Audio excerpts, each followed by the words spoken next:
자, 함께 인사 나누겠습니다. 오늘은 보시는 대로 우리 설교의 제목을 가지고 인사하죠. 자, 긍휼히 여기는 자가 복이 있다고 합니다. 인사합시다. 긍휼히 여기는 자가 복이 있다고 합니다. 자, 한 번 더 인사하겠습니다. 제가 그렇게 살겠습니다. 인사합시다. 네. 어떤 분은 당신이 그렇게 사세요 그러시는데 제가 그렇게 살겠습니다. 인사하시거든요. 제가 좋습니다. 여러분 뉴욕에 가면 뉴욕 시리 안에 두 개의 공항이 있습니다. 많이 다녀보신 분들 아시겠지만 저도 이제 뉴욕에 한 5년 살다 보니까 두 개의 공항을 많이 가봤는데요. 하나는 우리가 잘 알고 있는 대로 JFK 공항입니다. 존 F 케네디의 이름을 따서 우리가 에어포트 이름을 지어서 아주 유명하죠. 자, 근데 또 하나의 유명한 공항이 있습니다. 그 공항의 이름은 라구아디라 공항이라고 합니다. 자, 라구아디아 공항 뜻이 무슨 뜻일까 의미를 제가 살펴보니까 이 라구아디아라고 하는 것은요 사람의 이름입니다. 역시 바로 뉴욕 시리의 유명한 시장이었던 바로 시장의 이름을 따서 바로 라구아디아라고 하는 공항의 이름이 지어졌다고 합니다. 바로 이 라구아디아는 뉴욕 사람들에게 아주 존경을 받는 그런 시장이었고요. 시장 이전에는 명판사였다고 합니다. 이 판사 시절의 에피소드 하나를 여러분께 들려드리죠. 어느 추운 겨울날 이 재판장에 남의 지갑에서 20불을 훔친 한 노인이 잡혀왔습니다. 현장에서 체포가 되어서 이제 직결 심판을 받기 위해 이 라구아디아 판사 앞에 딱 서게 되었죠. 바로 너무 배고픈 나머지 다른 사람의 지갑에서 20불을 꺼내서 무엇인가 사 먹으려 했다가 걸린 분이었습니다. 판결을 하기 전에 이 라구아디아 판사가 마지막으로 이렇게 이 노인에게 물었습니다. 노인장, 하실 말씀이 있으면 한마디 해보십시오 라고 이렇게 이야기를 했죠. 그러자 이 노인장이 판사님을 한참 물끄러미 쳐다보다가 이렇게 말을 했습니다. 판사님, 저에게 딱 한 번만 긍휼을 베풀어 주시면 안 되겠습니까? 라고 이렇게 이야기를 했죠. 이 노인의 눈을 쳐다보면서 하는 말이 너무나 감동이 되었던지 이 라구아디아 판사가 한참 동안을 생각을 하더니 이렇게 이야기를 했습니다. 노인장, 당신에게 정말로 긍휼이 필요한 것을 알겠습니다. 그렇지만 노인이 잘못한 것, 남의 지갑에서 20불을 훔친 것에 대한 책임은 져야 합니다. 그래서 제가 자기 지갑에서 10불을 꺼내더니 10불을 당신을 위해 긍휼을 베풀겠습니다. 그리고 나서 방청객으로 있던 많은 사람들에게 이 판사가 이런 제안을 했죠. 여러분, 이 노인이 춥고 배고파서 남의 지갑에서 돈을 20불을 꺼내도록 그렇게 내버려둔 우리의 책임도 있다고 생각합니다. 저는 그 책임에 공감해서 제 돈 10불을 내놓겠습니다. 여러분들 중에 10불을 내놓으실 분이 있으면 좋겠습니까? 했더니 그 안에 있던 많은 분들이 서로 10불이 아니라 더 많은 돈을 내어서 그 노인장을 도와주었다라고 하는 그런 일화입니다.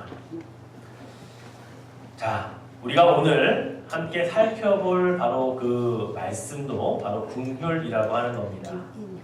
긍휼은 헬라어 원어로 보면 엘레에몬이라고 하는 단어를 씁니다. 성경학자가 이 엘레에몬이라고 하는 이 긍휼을 어떻게 풀이를 했냐면 이렇게 정의를 내렸습니다. 긍휼이라는 것은 당연한 결과로 비참한 상태에 빠진 사람을 오히려 불쌍히 여겨서 그를 돕는 미덕이다. 이렇게 이야기를 했어요. 자, 이 말을 아주 쉽게 제가 설명을 예화를 들어볼게요.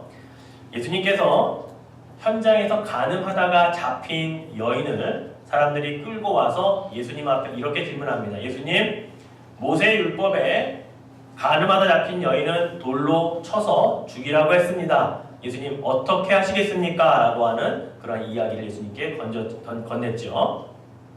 자, 이 여인의 상황을 보십시오. 모세의 율법에 간음하다 붙잡힌 자는 돌을 쳐 죽이라고 하는 것이 당연한 겁니다.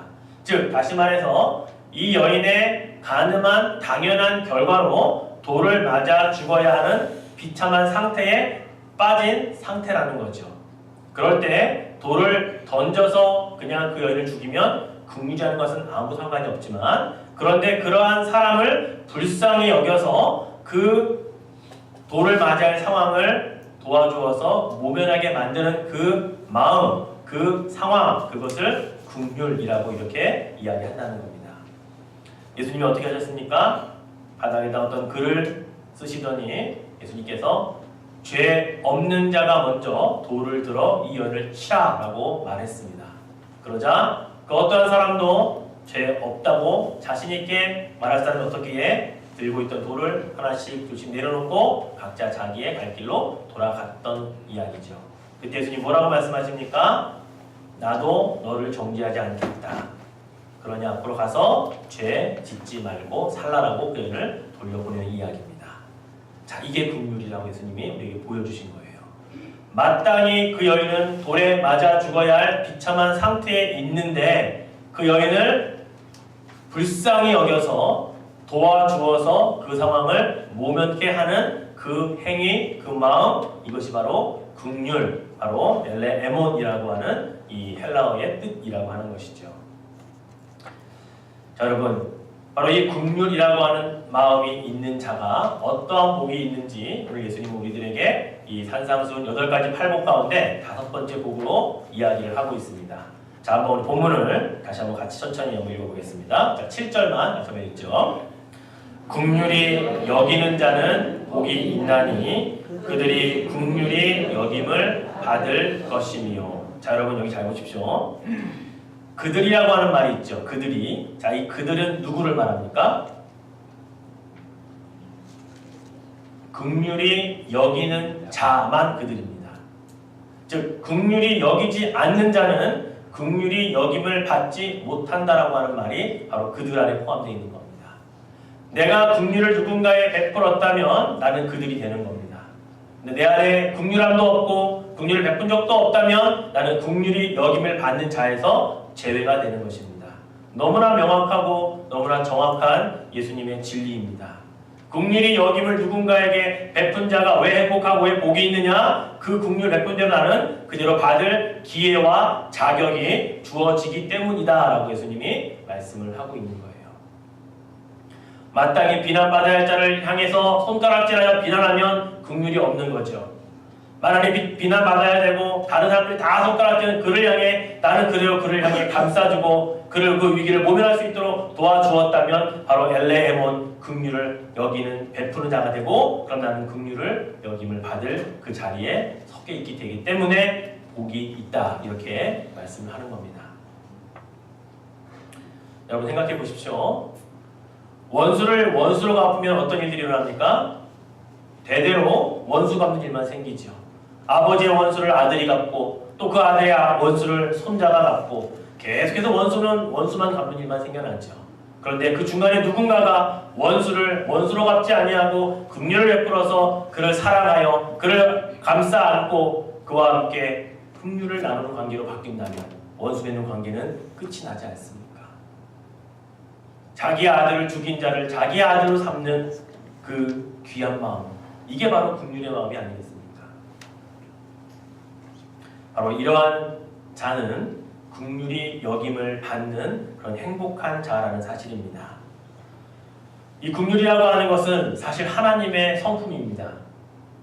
우리가 하나님의 사랑이라고 말할 때에 하나님의 그 사랑을 다양하게 표현하는 것 중에 긍휼이라고 하는 이 단어가 가장 많이 하나님의 사랑을 포함하고 있는 또 다른 단어이기 때문입니다. 긍휼 때문에 우리같이 한없이 악한 자들이 구원을 받았습니다. 하나님의 긍휼하심 때문에 한없이 약하고 죄짓고 반복하고 하나님의 은혜를 또 잃어버리는 그러한 우리들임에도 하나님은 끝까지 우리를 사랑하여 주십니다. 왜요? 하나님은 긍휼하시기 때문이라는 거죠. 우리들이 원래 가야 할 자리가 어디입니까?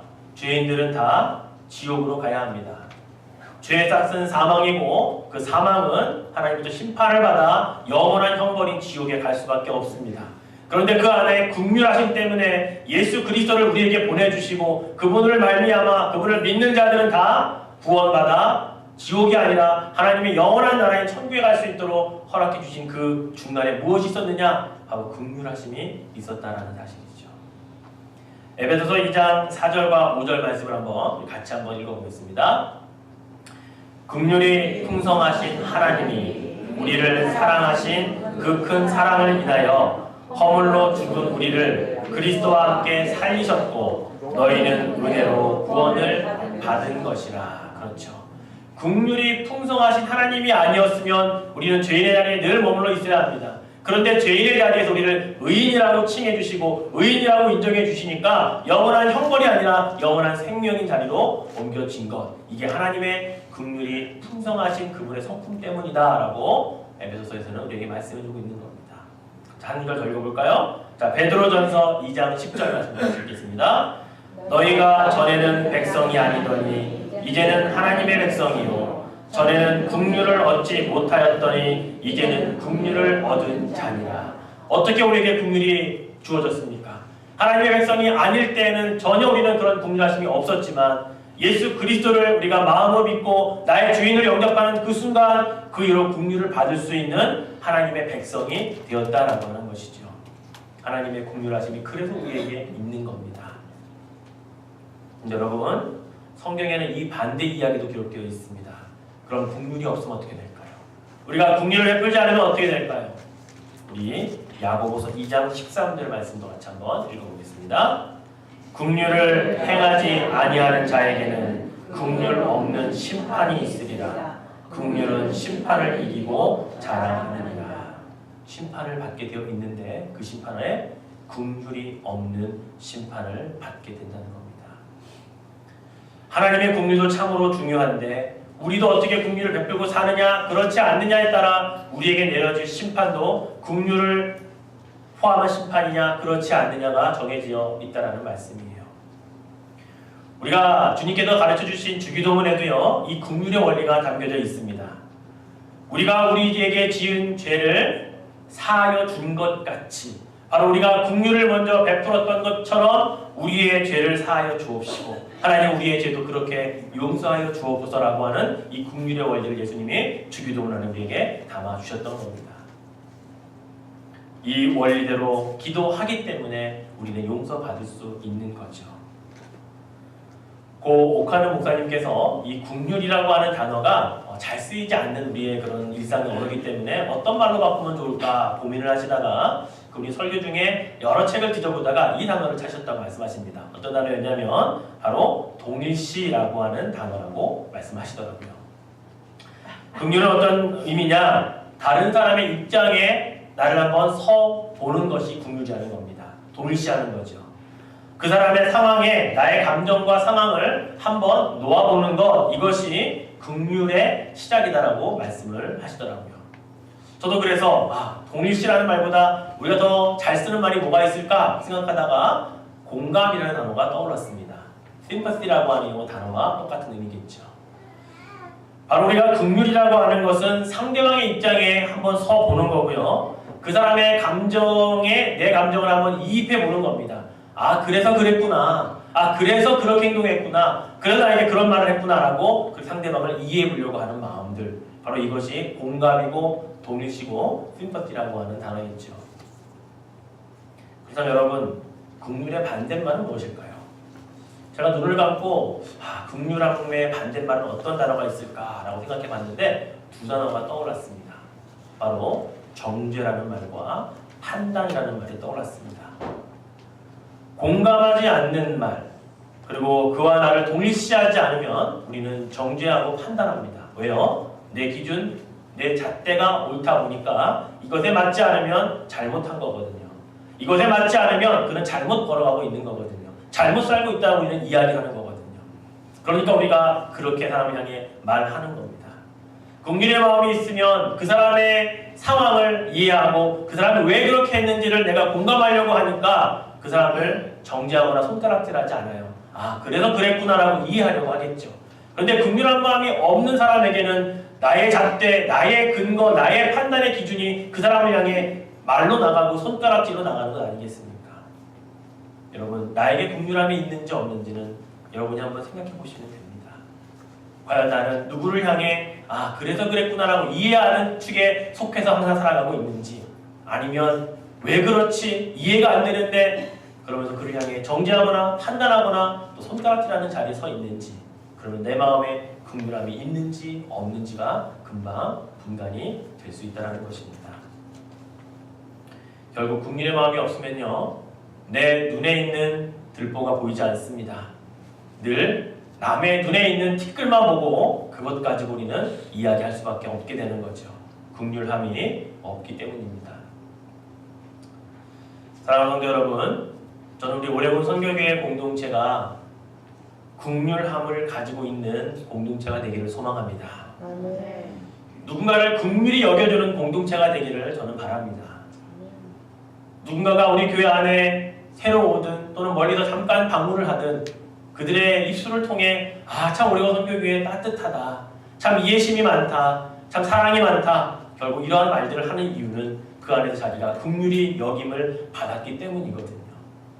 그런데 이 긍휼히 여김을 주는 공동체는 혼자가 만들어가는 게 아닙니다.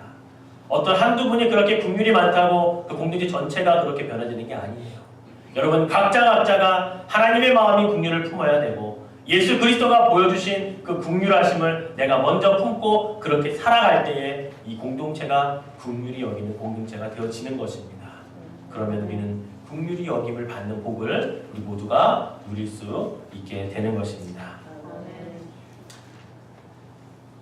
그렇다면 여러분, 긍휼은 어떻게 베풀 수 있을까? 긍휼히 여기는 것은 어떻게 여기는 것일까? 제가 여러분에게 오늘 세 가지를 말씀을 드리겠습니다. 이 세 가지는 헨리 나우엔이라고 하는 사람이 쓴 책에 나와 있는 내용입니다. 실천하는 영성이라고 하는 책에 나와 있고요. 그 내용 안에는 그리스도인으로서 어떻게 다른 사람을 용서하며 살 것인가, 어떻게 긍휼이라고 하는 것을 베풀며 살 것인가에 대한 방법을 세 가지를 제시를 해놓은 것을 제가 요약해서 말씀을 드리겠습니다. 자, 첫 번째는 뭘까? 첫 번째는 묵상하라는 겁니다. 자, 무엇을 묵상해야 할까요? 내가 먼저 주님께 용서받은 것에 대한 묵상을 깊이 하라는 겁니다. 주님께서 나를 어떻게 용서해 주셨는지, 내가 얼마나 죄를 많이 짓고 얼마나 그렇게 용서받을 수 없는 죄인인데 나를 용서해 주셨는지에 대한 그것부터 깊게 묵상하는 것이 첫 출발선이라고 이야기를 합니다. 하나님께서 나를 용서해 주셨기에 내가 또 하나님 앞에 범죄하고 또 용서받고 그러나 또 범죄하고 또 용서받는 그런 과정들이 계속해서 있었다고 하는 것은 하나님이 나를 끊임없이 긍휼하심으로 계속해서 여겨주셨기 때문이라는 사실이거든요. 하나님의 긍휼이 없었다면 우리는 늘 정죄받고 그리고 늘 우리는 지옥에 떨어질 것에 대한 걱정과 두려움으로 살아갈 수밖에 없습니다. 그러나 우리에게 긍휼하심이 주어졌기에 우리는 그것을 깊게 묵상하면 바로 내가 긍휼을 여기며 살 수 있는 바로 그 자리에 그 스타트선에 설 수 있게 된다는 것입니다. 예수님께서 이런 비유로 드셨습니다. 어떤 사람에게 1만 달란트 빚진 자가 있어서 그 빚을 탕감해 주었습니다. 그런데 그 1만 달란트 빚을 탕감받은 자가 나가자마자 자기에게 100데나리온 빚진 자를 향해 그 돈을 갚으라고, 나중에 못 갚는다고 하니까 옥에 가두는 일까지 하고 말았죠. 긍휼을 받은 자라면 그렇게 해서는 안 된다라고 주님 말씀하십니다. 무슨 말입니까? 우리가 하나님으로부터 받은 이 긍휼의 가치는 1만 달란트 이상이라는 거예요. 그런데 우리는 나아가서 100데나리온 빚진 자들을 향해 손가락질하고 왜 그랬냐고 따지고 용서하지 못하는 마음, 이건 긍휼을 받은 자로서의 삶이 아니다라고 분명히 얘기하고 있는 거죠. 우리가 받은 가치가 얼마나 큰데 우리는 그것의 100분의 1, 1000분의 1, 만분의 1도 안 되는 작은 걸 가지고 우리는 따지고 갚으라 그러고 정죄하고 판단하는 그런 삶을 사는 것 아니다라고 우리에게 말씀하고 있는 거죠. 그래서 묵상하라는 겁니다. 주님의 십자가의 사랑과 하나님이 나를 향해 주신 그 긍휼하심이 얼마나 크고 깊은지를 묵상해야 바로 우리는 긍휼함의 시작을 할 수 있다는 것을 말씀하고 있는 것입니다. 자, 두 번째 단계는 뭐냐? 결단하라고 이야기합니다. 누군가를 용서하기로 결단을 일단 해야 된다는 겁니다. 그런데 그 결단은 조건 없는 용서를 전제로 합니다. 내가 이렇게 하면 상대방이 이렇게 하겠지라고 하는 그런 전제를 다 깔면 안 된다는 거예요. 긍휼하고자 하는 마음을 가지고 내가 먼저 손을 내미는 결단을 하는 데까지만 하는 겁니다. 상대방이 그 손을 탁 치고 악수하기 싫다고 말해도 할 수 없는 거예요. 바로 긍휼히 여기는 자는 거기까지만 가면 되는 것이지 상대방의 반응이나 상대방의 어떤 행동을 거기까지 우리가 염려할 건 아니라는 거죠. 그러니 결단하라는 겁니다. 긍휼하고자 하는 마음이 만약에 쉽다면 우리가 굳이 그렇게 하나님께서 우리 예수님을 통해 복이 있다, 행복하다 말씀하지 않으셨을 거예요. 근데 어렵거든요. 마음 먹는 것도 힘들고 그동안 그렇게 용서하기 힘들었던 사람을 갑자기 하루아침에 그래 내가 오늘 긍휼의 마음을 품어서 용서하자 라고 손을 내미는 것이 쉽지 않기 때문에 긍휼히 여기는 자가 복이 있고 그들만이 긍휼히 여김을 받는다라고 말씀하고 있다는 사실입니다. 그러니 결단하는 것 중요하겠죠. 깊게 묵상하는 걸 시작으로 해서 그래 이제는 내가 손 내밀자, 그래 이제는 내가 용서하자, 그래 이제는 내가 좀 앉자, 그런 의미를 가지고 결단하는 것이 두 번째 단계라고 이야기를 합니다. 여러분 한번 생각해 보십시오. 여러분 주위에 나하고 지금 대화하지 않은 지 꽤 된 사람들을 한번 떠올려 보십시오. 이전에 가까웠는데 어느새 대화하지 않고 그렇게 사이가 막막해진 그런 관계들이 우리 교회 안에도 있을 것입니다. 여러분의 친구들 관계도 있을 것이에요. 자, 그런 사람들과의 관계가 왜 이렇게 되었을까? 하나님 말씀으로 우리가 적용하자면 내 안에 긍휼함이 없기 때문이죠. 내 안에 긍휼함이 사라져서 묵상도 안 하고 그에게 손 내밀 생각도 안 하고 그러니 그 사람과는 계속해서 멀어져 가는 거 아니겠습니까? 그러면 긍휼히 여기지 않았으니 긍휼히 여기는 마음이 없었으니 그들이 긍휼히 여김을 받는 복은 나는 제외시켜야 되는 거 아니겠습니까? 사랑하는 성도 여러분, 긍휼히 여기는 자라고 하는 것은요 그 사람의 반응에 상관없이 그 사람이 어떻게 나오든지 관여하지 않고 내가 그렇게 하기로 결단하기만 하면 된다는 것을 기억하십시오. 바로 그렇게 긍휼하기를 여러분이 결단하시면 되는 것입니다. 마지막 세 번째는요, 기도해야 하는 것입니다. 아무리 많이 묵상하고 수없이 결단해도 우리의 의지에는 한계가 있어요. 우리의 결단에는 막힘이 있습니다. 기도를 통해서 바로 그 결단과 그 의지를 주님이 나를 통해 하도록 만들어 드려야 합니다. 그러기 위해 기도해야 되는 거예요. 그러기 위해 간절히 내 안을 내어드려야 됩니다. 내 자아는 그 사람이 용서가 안 돼요. 내 자아는 그 사람을 향해 손 내밀고 싶지가 않습니다. 그런데 내 자아를 움직이는 분이 누구예요? 내 자아가 내가 주인이 아니고 주님이 주인 되시면 주인이 나에게 명령하시겠죠. 그래도 손 내밀라고, 그래도 긍휼히 여김을 가지고 그를 감싸 안으라고 말씀하실 때 바로 그래서 기도가 필요한 겁니다. 그래서 기도를 통해 성령께서 나를 강권적으로라도 긍휼한 마음을 품고 긍휼히 여기는 자가 되라고 그렇게 만들어 주실 그 방법은 기도밖에 없다라는 것입니다. 사랑하는 성도 여러분, 세 가지 한번 우리 따라해 봅시다. 묵상하기, 그다음 뭐죠? 결단하기, 그리고 기도하기. 어렵지 않아요. 묵상하고 결단하고 기도하는 것을 통해 우리는 긍휼히 여기는 자로 살 수가 있습니다. 가장 가까운 사람부터 그렇게 긍휼의 마음을 품고 실천해 보시면 좋겠습니다.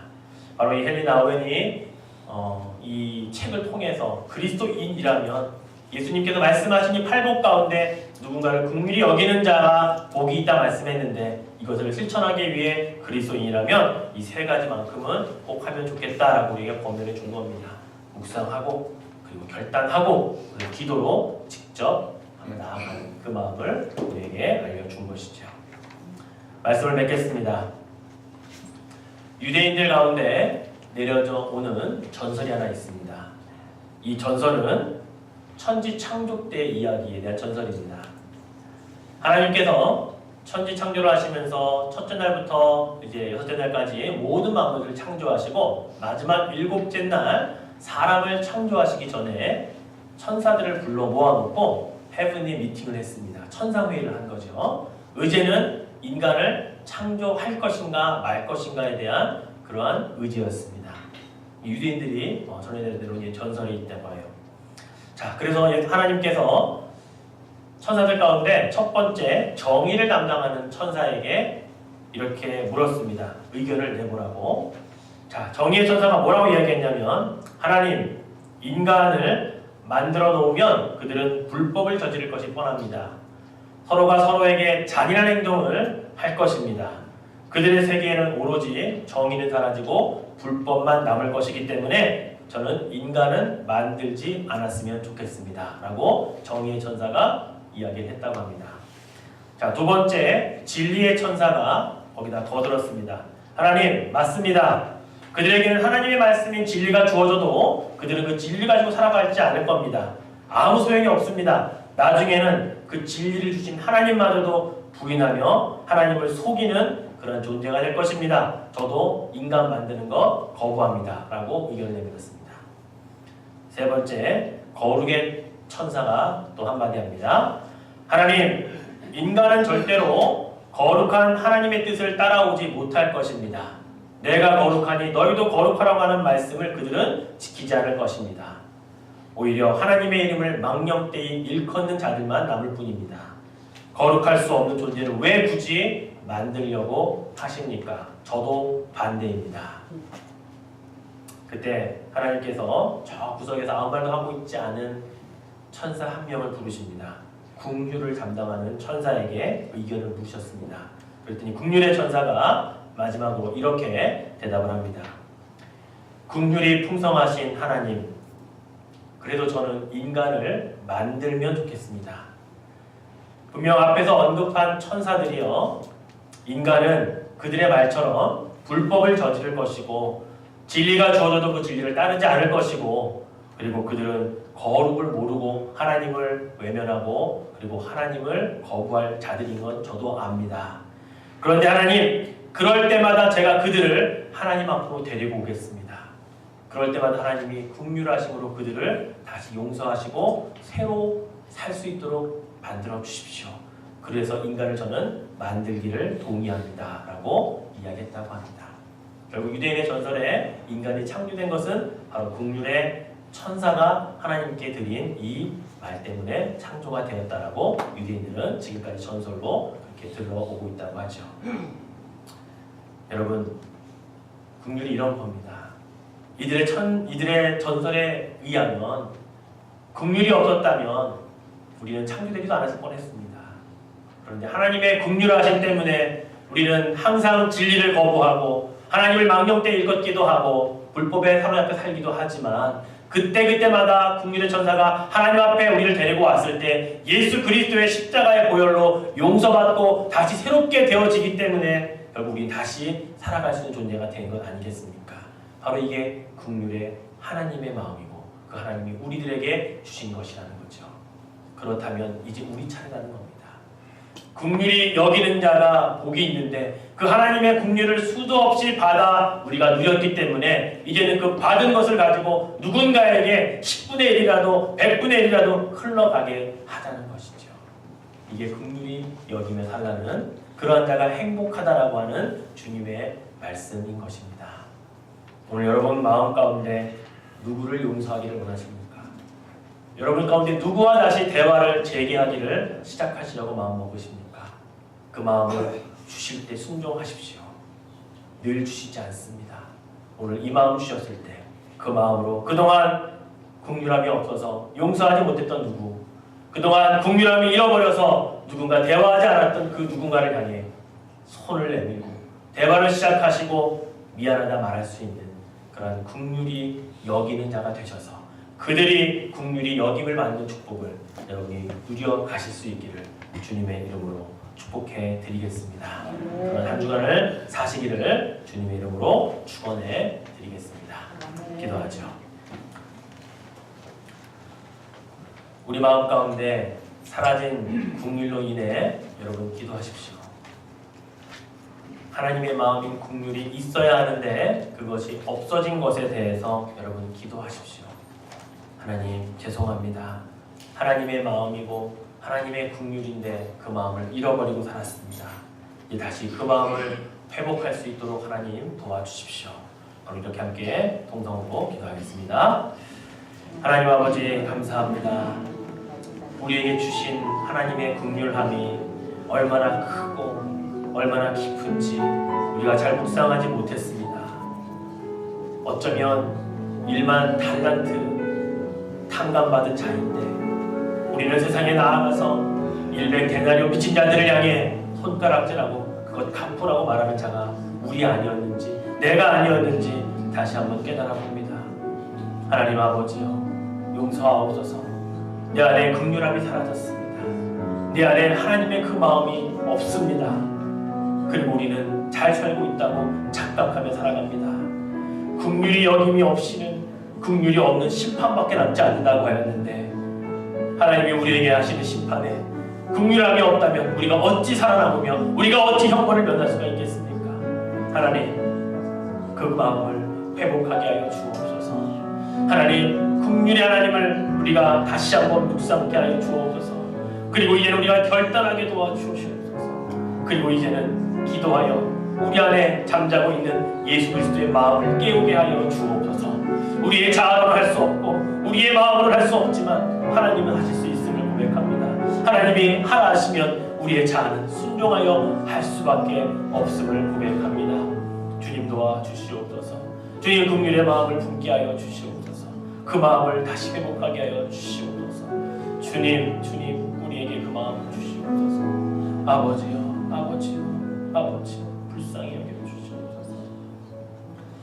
하나님, 긍휼의 마음이 없습니다. 그 마음을 잠깐 담고는 있지만 늘 잃어버리고 그리고 잊어버리며 사는 우리들입니다. 그럼에도 불구하고 끝없이 악한 우리들을, 끝없이 연약한 나를 하나님은 긍휼하심으로 늘 붙잡아 주시고 오늘 이 시간 여기까지 오게 하셨던 것 하나님의 긍휼하심임을 기억합니다. 긍휼히 여기는 자가 그들이 긍휼히 여김을 받겠다 말씀하셨는데 그들 안에 내가 있기를 원합니다. 내가 이제는 그 안에 들어가서 긍휼을 베푸는 자로 살아야겠습니다. 십자가의 사랑 날마다 입술로만 외치면 뭐합니까? 그 사랑을 한 번도 베푸는 적이 없는데, 그 사랑을 누군가에게 전해본 적도 없는데 누가 우리의 삶을 보고 그리스도의 십자가의 사랑을 외치는 자라고 인정해 주겠습니까? 하나님, 오늘 이 시간에 우리에게 오늘 긍휼의 마음을 말씀하여 주시는 것은 내가 긍휼함이 없기 때문임을 주님 아시기 때문인 것입니다. 오늘 그 마음을 깊게 묵상하고 그리고 결단하게 하시고 이제는 기도하여 그 마음을 드러내고 표현하게 도와주시옵소서. 더 이상 누군가를 미워하고 더 이상 누군가와 대화하지 않고 더 이상 누군가에게 주의 사랑을 전하려고 하지 않는 그 악한 마음을 긍휼의 마음으로 바꾸시고 오늘 그 시작이, 이 복받는 날이 바로 이 시간이 되게 하여 주시옵소서. 주님이 주신 마음이기에 감사함으로 받고 그리고 감사함으로 표현하며 살아가게 하여 주옵소서. 예수님의 이름으로 기도드립니다. 아멘.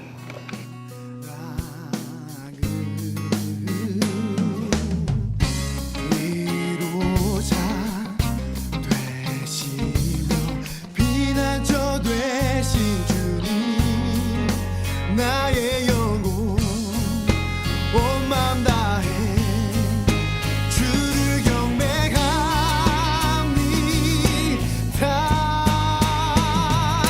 온 땅이여 주님께 외쳐라.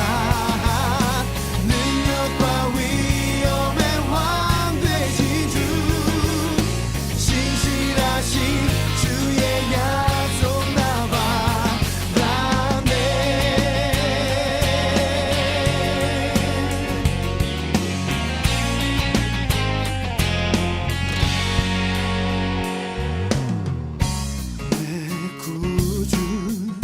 예수님 주 같은